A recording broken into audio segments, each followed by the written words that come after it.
लोक प्रधान news channel में आप सभी का स्वागत है। बात करें तो चुनाव के लिए बस 10 दिन से भी कम का समय बचा है। बात करते हैं सोलापुर शहर मध्य विधानसभा क्षेत्र की, तो 20 उम्मीदवार चुनावी मैदान में है।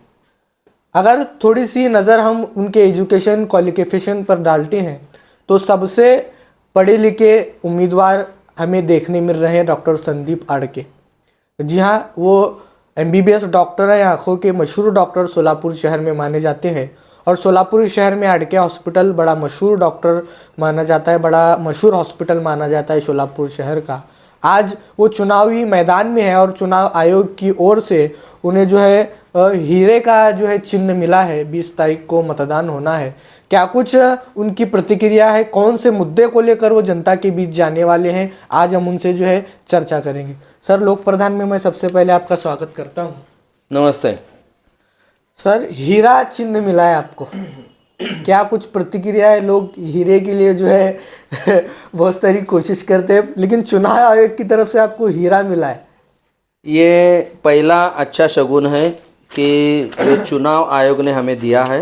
अच्छा, ये चुनाव जीतने का अच्छा पहला शगुन मैं मानता हूँ कि एक हीरे जैसा कैंडिडेट सोलापुर मध्य से उभर के आया है। अच्छा, और लोग कहते हैं कि हीरा है सदा के लिए। अच्छा, अगर लोगों ने इस बार हमको चुनाव में जितवा दिया तो जो सोलापुर की तमाम समस्या है वो हम दूर करेंगे और हमेशा के लिए जो सोलापुर को पहले जैसा हीरे जैसा बनाएंगे, ये उसका संकेत है। बात करें तो सर, हमने टोटल जो 20 उम्मीदवार चुनावी मैदान में है सोलापुर शहर मध्य विधानसभा क्षेत्र की, उनके एजुकेशन और क्वालिफिकेशन पर हमने एक नज़र डाली तो सबसे ज़्यादा पढ़े लिखे आप हमें दिखते हैं और आप एक MBBS डॉक्टर हैं। उसको लेकर क्या आपकी प्रतिक्रिया है? मैं सिर्फ MBBS डॉक्टर नहीं हूँ, मैं सोलापुर में ही पला बड़ा हूँ। यहाँ पे ही जन्म हुआ है मेरा। यहाँ पे डॉक्टर VM मेडिकल कॉलेज में मेरा गवर्नमेंट कॉलेज में MS तक ऑर्थोपेडिक्स का हड्डी का डॉक्टर हूँ। उसके आगे जाके मैंने DN भी किया है, ये दूसरा MS है। अच्छा। उसके आगे मैंने रशिया में जाके रशियन इलिज़रो जो टेक्निक रहता है उसमें मैंने पूरे वर्ल्ड में का पहला फेलोशिप मैंने ले चुका हूँ। तो पूरे दुनिया भर के जो हड्डी के डॉक्टर रहते हैं वो हर साल हमारे सोलापुर में हमारे हॉस्पिटल में ये जो रशियन इलिज़रो टेक्निक है वो सीखने के वास्ते आते हैं। और इसमें मेरा सोलापुर ही नहीं, महाराष्ट्र ही नहीं, पूरे इंडिया और इंडिया के बाहर ये हड्डी के इलिज़रो टेक्निक में मेरा एक अंतर्राष्ट्रीय स्तर पे मेरा बहुत बड़ा नाम रह चुका है। तो और आप देखेंगे तो सोलापुर में ही नहीं, पूरे तमाम महाराष्ट्र में आज के तारीख में अगर देखेंगे तो जितने भी कॉन्टेस्टेंट है वो सभी कॉन्टेस्टेंट के मैं मात देने वाला कॉन्टेस्टेंट हूँ, क्योंकि इतना बड़ा बहुत बड़ा मेरा क्वालिफ़िकेशन है आज की तारीख में। और उसके साथ साथ कुछ काम भी हमने करके दिखाया है, वो आगे चल के हम बताएंगे आपको।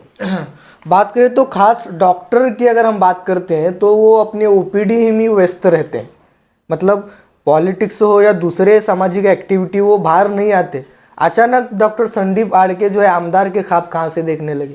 ये हमने ख्वाब देखा नहीं है, ये लोगों की एक मनीषा है कि आपने देखा रहेगा कि पिछले 4.5 साल में हमने सोलापुर विचार मंच के माध्यम से इतना बड़ा एक संगठन खड़ा करके सोलापुर की जो अनधिकृत सिद्धेश्वर सहकारी कारखाने की चिमनी थी वो पिछले साल 15 जून को हमने गिराई है। और सोलापुर का जो एयरपोर्ट था हुडगी रोड का, वो 29 सितंबर के इस साल में हमने लोगों को पूरा नए तरीके से रिनोवेट करके उनके सेवा में अर्पित किया है।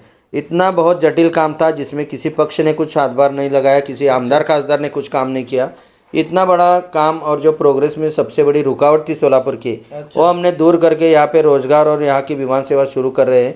ये इतना काम होने के बाद हर एक सोलापुर के मन में एक मनीषा जाग उठी है कि आज आपने इतना एक काम किया है, अगर आप आमदार या खासदार रहते तो ये काम बहुत आसान रहता था। और भी सोलापुर के बहुत सारी समस्या है वो दूर करने के वास्ते हमारे सोलापुर विचार मंच के सभी सदस्यों ने हमको आगे चल के फॉर्म भरने को बोला है।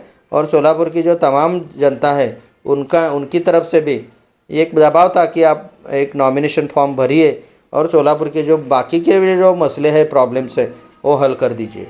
तो मैं एक जनता का कैंडिडेट हूँ। अच्छा, मैं मेरी मनीषा नहीं है किसी पॉलिटिक्स में जाओ या कुछ करो, लेकिन एक सामाजिक कार्य के रूप में हमने देखा है इसको। बात करें तो सर आपके विचार मंच के माध्यम से जो सिद्धेश्वर सहकारी कारखाने की को जनरेशन की जो चिमनी थी उसको गिराने में आपका बड़ा योगदान माना जाता है और पहले से आप उसको गिराने में मेहनत करते हुए प्रयास करते हुए आए हैं और कहा जाता है कि वो चिमनी जो है उड़ान भरने में रुकावट पैदा करती थी। उसका एक कारण माना जाता है कि यहाँ पर जो आईटी वगैरह कंपनी है वो कभी आती नहीं। सोलापुर में जो बड़े बिजनेसमैन होते हैं वो यहाँ पर कंपनी विमान सेवा होने की वजह से आ नहीं पाती, उसका एक मुख्य कारण बताया जाता है। उसको लेकर आपकी क्या प्रतिक्रिया है? यह 100% करेक्ट है कि सोलापुर में ये जो हुडगी रोड का एयरपोर्ट है 1948 से रह चुका है। उसके पहले भी यहाँ से फ़्लाइटें उड़ती थी, लेकिन 2010 में किंगफिशर एयरलाइंस बंद होने की वजह से यहाँ की फ़्लाइटें बंद हो चुकी। लेकिन 2013-14 में ये इलीगल नज़दीक के जो कारखाना है सिद्धेश्वर, वहाँ की चिमनी उन्होंने बनाई अपने धर्मराज काड़ादी साहब ने, और वो टोटली इलीगल थी। उसको जो एमपीसीबी हो या सोलापुर कॉरपोरेशन का हो, किसी का भी उसको परमिशन नहीं थी। वो 92 मीटर की इलीगल चिमनी थी। एयरपोर्ट के आजू बाजू में सिर्फ 30 मीटर का ही कंस्ट्रक्शन लगता है। अच्छा। आज हो या आगे चल के किसी भी आप तारीख में जाइए, 30 मीटर के आगे वहाँ पे कोई कंस्ट्रक्शन नहीं हो सकता है। ये डीजीसीए और एयरपोर्ट अथॉरिटी का ही नियम है। उस नियम को उन्होंने नज़रअंदाज करके लोगों को एक अफवाह फैला के और ये जो कारखाना है उसको और सिद्धेश्वर परिवार को आगे करके उन्होंने लोगों की दिशा भूल की है। वो गिराने के वास्ते हमने 4.5 साल तक हाई कोर्ट, सुप्रीम कोर्ट या एनजीटी हो वहाँ तक का और सभी तरीके से प्रशासकीय लड़ाई लड़के इस चिमनी को हटाया है। इसमें कुछ वो कारखाने का कुछ नुकसान करना ये हमारा मकसद नहीं था। लेकिन ये चिमनी की वजह से वहाँ का डीजीसीए का लाइसेंस सस्पेंड हुआ था और आपने देखा है गिरने के बाद करीबन 14 महीने में दोबारा वो डीजीसीए ने लाइसेंस दे चुका है और यहाँ से 72 सीटों की फ़्लाइटें अभी उड़ सकती है। और आज भी आप देख रहे हैं कि चुनाव के ये रैलियों के वास्ते बहुत सारे वीआईपी लोग आज सोलापुर में उड़ान भर रहे हैं। ये केवल हमारी बदौलत आ रहे हैं। अच्छा। तो ये उसका प्रमुख कारण था। और सोलापुर की रुकावट में सबसे बड़ा योगदान इस एयरपोर्ट का है। ये एयरपोर्ट अगर कार्यान्वित रहता था तो पिछले 10-15 सालों में यहाँ पे बहुत सारी आईटी इंडस्ट्रीज़ और बाकी इंडस्ट्रीज़ आती थी। यहाँ का जो टॉवेल, चद्दर और जो रेडीमेड गारमेंट का जो व्यवसाय है वो बढ़ जाता था। यहाँ का मेडिकल हब है वो और 4-10 गुना बढ़ जाता था। और यहाँ के जो लोग हैं जो विस्थापित हुए पिछले 30-40 सालों में पूना, बॉम्बे, हैदराबाद, बेंगलोर गए हैं, उस लोगों को अपना घरदार छोड़ के बाहर जाने की नौबत नहीं आती थी।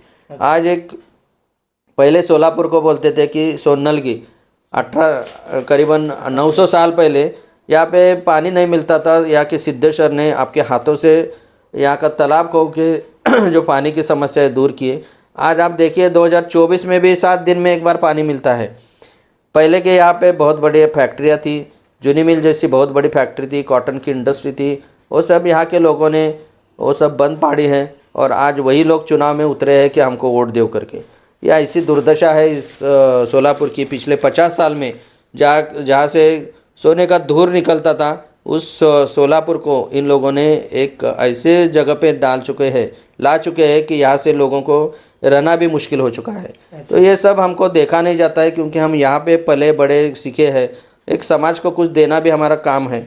आपने बोला कि बहुत सारे डॉक्टर सिर्फ अपने काम में व्यस्त रहते, मैं भी व्यस्त रहता हूँ मेरे काम में, लेकिन अपना भी कुछ समाज के वास्ते कोई दायित्व बनता है। मैं आज समाज में रहता हूँ, मैं बाहर कदम रखूँगा तो कचरों का ढेर दिखता है, अच्छे रास्ते नहीं है, 7 दिन में एक बार पानी आता है, यहाँ पे लाइटों की सोय नहीं, आरोग्य नहीं है, यहाँ पे 20 खटारा बसेस दिखते हैं, अनधिकृत बांधकाम दिखते हैं, अतिक्रमण दिखता है। इतना भकास सोलापुर मुझे पसंद नहीं है। उस वजह से हमने ये मेरा नॉमिनेशन फॉर्म भर चुके हैं। सर बात करें तो धर्मराज काड़ादी ये कहते हैं कि चिमनी से और उड़ान का जो है कोई भी इसमें प्रॉब्लम नहीं था, बस एक राजनीति थी। अब चिमनी गिरकर कई महीने हो गए, अब तक एयरपोर्ट शुरू नहीं हुआ, उसके बारे में क्या प्रतिक्रिया? एयरपोर्ट जो पिछले 10 साल से कार्यान्वित नहीं था उसका टोटली 100% स्क्रैच से लेके रिनोवेशन हो चुका है। अच्छा। और वो रिनोवेशन होने के वास्ते 14 महीने लग चुके हैं। अच्छा। और आप देख सकते हैं कि 29 सितंबर को उसका उद्घाटन भी हो चुका है। अभी सिर्फ यहाँ से फ़्लाइटें उड़नी बाकी है। और मैं आपको हर एक सोलापुर को एक वासियों को एक आश्वासन देता हूँ कि इस नवंबर में पूना या बॉम्बे की पहली फ़्लाइट उड़ेगी। फ्लाई 91 या इंडिगो की वो फ़्लाइट रहेगी। और आगे चल के 2 महीने में उड़ान स्कीम के अंदर यहाँ से पूना, बॉम्बे, हैदराबाद, गोवा, बेंगलोर, नई दिल्ली, अहमदाबाद की फ़्लाइटें चालू हो जाएंगी। और वो करीबन 2000 में कोई भी आम आदमी वो टिकट खरीद सकता है। और अगर आपने मुझे चुन के आमदार बनाया तो मैं ये पहला मेरा आश्वासन देता हूँ कि आगे चल के 5 साल में सोलापुर का यही Hodgi road airport international airport बनेगा। अच्छा, बात करें तो सर अगर फ्लाइट उड़ती है तो सबसे ज़्यादा खुशी आईटी के जो स्टूडेंट हैं उनको होने वाली है। अगर फ्लाइट उड़ती है, एयरपोर्ट शुरू होता है, तो आपका जो विचार मंच है, क्या कुछ आपका निवेदन है कि यहाँ पर आईटी कंपनी वगैरह प्रोजेक्ट वगैरह लाने का, उन विद्यार्थियों को, उस स्टूडेंट को आप क्या कहना चाहें? मैं तमाम सोलापुर के सिर्फ आईटी सेक्टर ही नहीं, या जैसे मैंने बोला कि यहाँ के कॉटन और चद्दर की फैक्ट्रियों का यहाँ पे बहुत बड़ा ग्राहक रहता है, जो हर साल यहाँ पे आते हैं पूरे वर्ल्ड से। यहाँ का रेडीमेड गारमेंट हब है। यहाँ पे फ्लाइटें नहीं होने की वजह से यहाँ पे बहुत बड़े एग्जीबिशंस नहीं भर सकते हैं। अच्छा। और तमाम आम आदमी भी अगर कोई उसको हार्ट अटैक आ जाए या उसको कहीं नज़दीकी एक अच्छा मेडिकल सेंटर में रेफ़र करना है तो उसके बहुत बड़ी दिक्कतें आती है। तो ये आजकल फ़्लाइट सर्विस ये नेसेसिटी हो चुकी है, ये लग्जरी नहीं है, ये कॉमन आदमी की ये नेसेसरी है। किसी को भी अगर आपकी तारीख है या कुछ अर्जेंट काम है तो आपको बॉम्बे पूना जाना पड़ता है। आप 2000 में 1 घंटे में फ़्लाइट लेके शाम तक आप सोलापुर में लौट सकते हैं। ये उड़ान स्कीम है और ये अपना हक है। अच्छा। आपने देखा कि इतने सारे छोटे छोटे कोल्हापुर हो या जालना हो ऐसी जगह पे फ़्लाइटें हैं, तो सोलापुर में 1948 से एयरपोर्ट पड़ा हुआ था, उसमें क्यों फ़्लाइट ये लोग चालू नहीं कर सके? यहाँ पे यहाँ के शासन और जो प्रशासक थे उनका ये गलती है और ये नाकामयाब रह चुके हैं इसमें। तो सिर्फ आईटी नहीं, आईटी के साथ जो यहाँ से विस्थापित हो चुके हैं सब लड़के, वो दोबारा सोलापुर में आएंगे। अगले 6 महीने में बहुत सारी आईटीआई, ऑटोमोबाइल कंपनियाँ, बाकी भी कंपनियाँ यहाँ पे आएंगे और रोज़गार बढ़ेंगे। सर बात करें तो शहर मध्य विधानसभा क्षेत्र की जो जितने भी लोग यहाँ से जो है चुनाव लड़ रहे हैं, उनके पास जो है नेता है, पक्ष है, पार्टियां हैं, कार्यकर्ता है, बड़ा जोश जो है देखने मिल रहा है। डॉक्टर संदीप आड़ के पास क्या है जो चुनाव लड़ रहे हैं? हमारे पास हमने काम करके दिखाया है। सोलापुर का जो सबसे बहुत अहम प्रॉब्लम था सोलापुर एयरपोर्ट का, वो 4.5 साल में हमने सोलापुर विचार मंच के माध्यम से वो काम करके दिखाया है।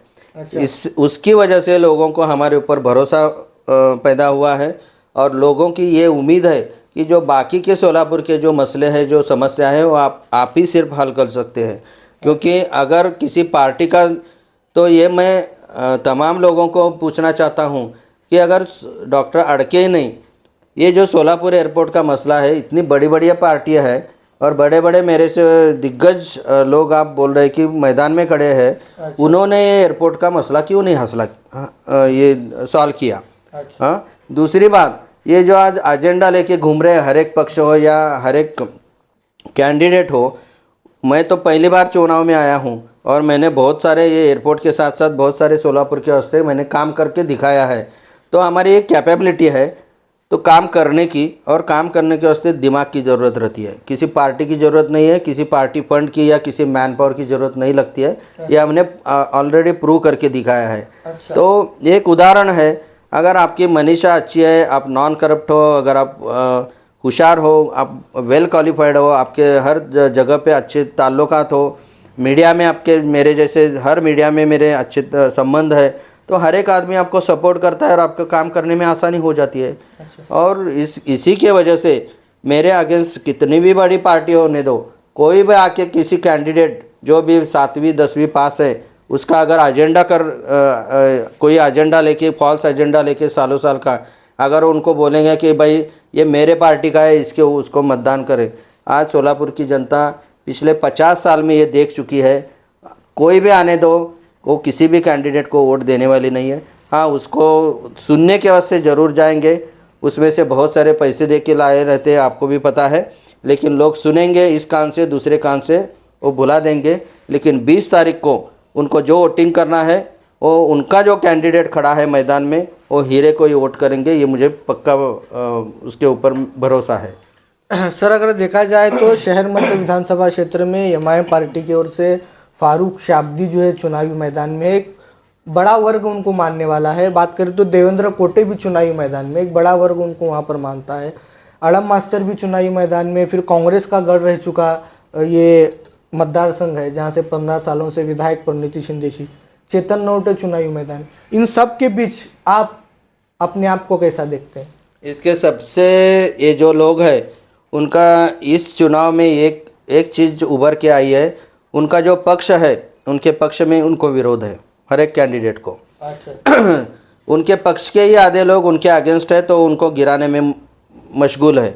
उनके जो मित्र पक्ष रह चुके हैं वो उनके अगेंस्ट है, और उनके जो थर्ड जो पारंपरिक जो कॉम्पिटिटर्स रहते हैं बीजेपी के कांग्रेस और कांग्रेस के बीजेपी, वो एक दूसरे में नीचे खींचने में मशगूल है। तो उनका जो वोटिंग है वो न्यूट्रलाइज होने वाला है। वोटिंग अभी बहुत ही न्यूट्रलाइज होके कम होने वाला है, और उसमें लोगों को क्या चाहिए? लोगों को सिर्फ विकास चाहिए।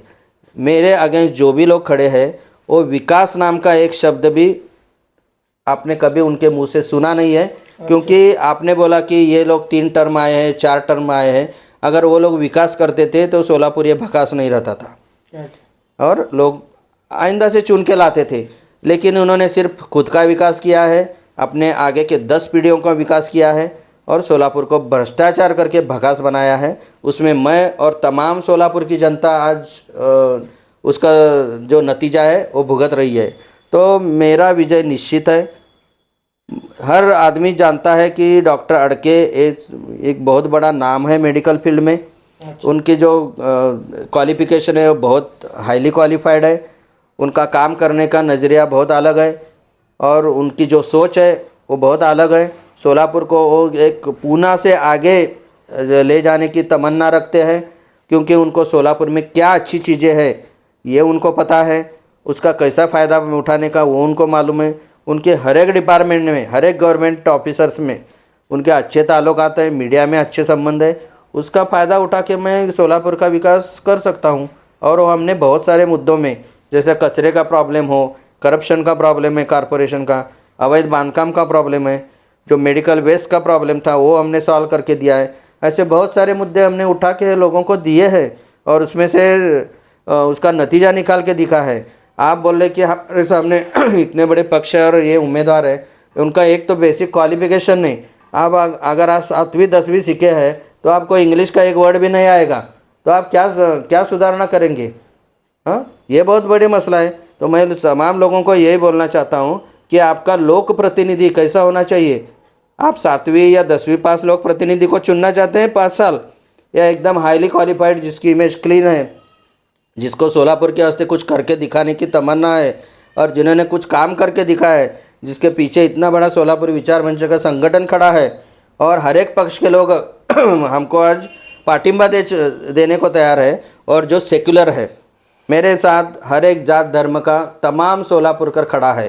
तो आप MIM पार्टी हो या बीजेपी हो या कांग्रेस हो, उन्होंने सिर्फ लोगों में यही बोला है कि ये जात धर्म के उसके ऊपर उन्होंने वोट को डिवाइड किया है, लेकिन उसका 100% फ़ायदा मुझे होने वाला है। सर, जैसा कि आपने कहा कि जात धर्म पर लोग मतलब वोटों को डिवाइड किया है, चुनावी विश्लेषण भी ये बताते हैं, जो सूत्र है जो चुनाव को पर कड़ी नज़र रखे हुए हैं, वो बताते हैं कि शहर मध्य विधानसभा का इलेक्शन इस बार समुदाय के आधार पर होने वाला है। बड़ा समुदाय वर्ग फारूक शाब्दी के पास भी है, देवेंद्र कोटे के पास भी है। तो आपको इस पर लेकर आपकी क्या प्रतिक्रिया है? पहली बात तो मैं हिंदू हूँ, लेकिन मैं पूर्व विभाग से जैसे संबंध रखता हूँ। मेरी मदर टंग तेलुगु है लेकिन मैं मराठी बोलता हूँ। तो जो बहुत बड़ा पूर्व विभाग में का एक मतदार है, अच्छा, वो मेरे साथ आने वाला है। दूसरी बात, पिछले 20 साल से हमने सोलापुर के बीजापुर बेस में हमने गौर गरीब हिंदू मुस्लिम कुछ नहीं देखा। जहाँ पे मुस्लिम ज़्यादा आबादी है वैसे एरिया में हमने मेडिकल फील्ड में हमारा नाम दिया है, हमने काम करके दिखाया। तो उसमें कोई भी वोटर हिंदू मुस्लिम क्रिश्चियन जूज ईसाई ये देखने वाला नहीं है, क्योंकि हर एक आदमी को सोलापुर का विकास चाहिए। वो आदमी कौन है, कैंडिडेट कौन है, उसकी क्या कैपेबिलिटी है, वो देख के उसको वोट करने वाला है, ना कि वो ये जात का है या ये पक्ष का है, ये देखने वाला नहीं है। उसके वास्ते मैं बोल रहा हूँ कि इस बार की इलेक्शन ऐसी है कि इसके ऊपर सिर्फ कैंडिडेट कौन है उसके ऊपर उसको मतदान होने वाला है।